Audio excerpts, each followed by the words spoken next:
Olá a todos, sejam mais uma vez bem-vindos ao Súmula com Odair Júlio. Hoje falaremos de um tema que de certo é interessante para mim, para ti e para todos nós: a longa marcha chinesa.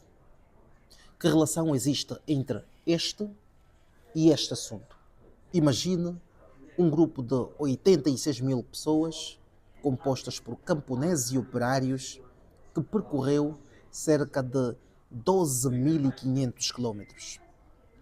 Um instante. O que seriam 12.500 quilómetros?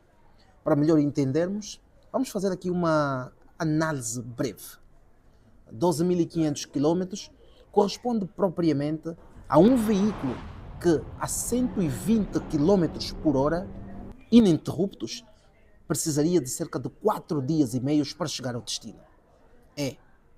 É nesta distância que este grupo, composto por 86 mil pessoas, teve de percorrer para que no final, pura e simplesmente, 7 mil pessoas chegassem ao destino. O que motivou tamanho êxodo? Queira, por favor, por gentileza, deixar um like, comentar e partilhar com a pessoa mais próxima, porque conhecimento é para ser partilhado. O ano é a 1930, quando então Chiang Kai-shek, líder do movimento nacionalista do partido Kuomintang, decide tomar uma medida a que chamou cerco e aniquilamento. Consistia, na verdade, em destruir o Exército Vermelho, que era na altura liderado por Mao Zedong. A tática consistia em adentrar ao máximo naquilo que era o território a que chamava-se o Centro dos Revolucionários. Tal medida tiveram 5 etapas, 4 das quais foram uradas, foram falhas. A primeira etapa consistia então num agrupamento de cerca de 100 mil soldados, isto no ano de 1930, para então destruir o Exército Vermelho. E tal como dissemos, Mao Zedong, líder na altura, decidiu tomar uma medida: permitir que o inimigo adentrasse e a partir daí fazer então ataques pontuais. Deste modo, tiveram êxitos. Ano de 1931.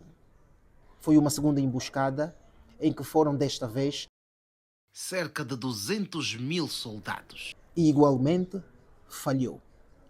Ano de 1931 ainda, foram enviados 300 mil soldados. Desta vez, ainda sobre o mesmo comando de Mao Zedong, também falhou.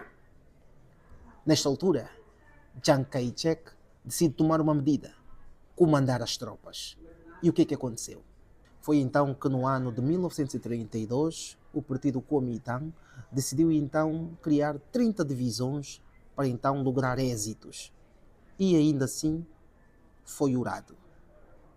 Anos de 1933, desta vez, houve um exército mais numeroso. Cerca de 1 milhão de soldados foram enviados então para atacar e destruir o Exército Vermelho. Desta vez, houve uma particularidade. Na altura existiam 2 nomes que são muito conhecidos: Wang Ming e Li De. São, na verdade, então, 2 idealistas, na verdade, que eram os dogmistas, no caso de esquerda, que acabaram influenciando grande parte da população em, ao invés de adotarem a tática de Mao Zedong, no caso que consistia em permitir que o inimigo adentrasse e depois fazerem ataques pontuais, decidiram atacar. E, como podemos imaginar, foi uma derrota de todo. O que fez com que se desse então início à longa marcha. Em 1934 se inicia então a longa marcha. Nesta altura era a única alternativa que os restava. Esta que foi também uma estratégia montada por Mao Zedong. 1935, depois de vários ataques ao longo desta marcha, uma decisão é tomada: a realização de uma conferência que se chamou Zun. E um instante e vamos para uma curiosidade. Zun significa respeito e significa sentido e justiça. Este acabou sendo então o ponto de virada para o cenário que se viveu na altura. Em que consistiu? Na verdade, Zhongyi é uma região que se encontra na província de Guizhou.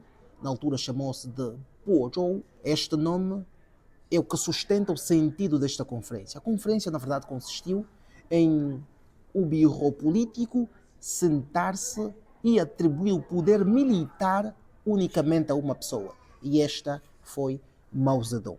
Ao longo dessa trajetória, algumas dificuldades foram enfrentadas, das quais o cruzamento de cerca de 14 cadeias montanhosas, 18 rios e pântanos e cerca de 14 províncias foram cruzadas, entre doenças, pestes e outras coisas que atacaram esse exército, para então no final, pura e simplesmente, 7.000 pessoas chegarem até o destino, dentre os quais Mao Zedong.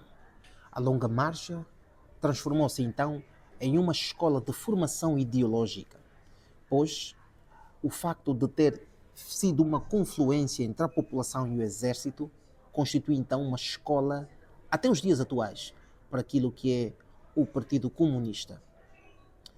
É importante também dizer que a longa marcha foi então a base de construção para a ideia da grande Revolução Chinesa que se deu no ano de 1949. Mas como os eventos se cruzam? Este foguete, nada mais nada menos, ganhou o nome de A Longa Marcha. Um pequeno passo para um homem, um salto gigante para a humanidade. São estas as palavras que foram então pronunciadas pelo primeiro homem que pisou a Lua. Agora, a corrida novamente se acende. Outrora, União Soviética e Estados Unidos da América. Agora, China e Estados Unidos. E é deste modo que se faz uso e recurso ao longa marcha, este foguete, para então levar a nave de Menzhou até o espaço. Agora, já não se trata pura e simplesmente de chegar e colocar uma bandeira. Trata-se de ocupar um espaço para que de lá se montem bases militares, se extraiam então também aquilo que são alguns elementos raros, minerais raros, e, quiçá, fazer do espaço um ponto de partida para um novo salto gigante para a humanidade.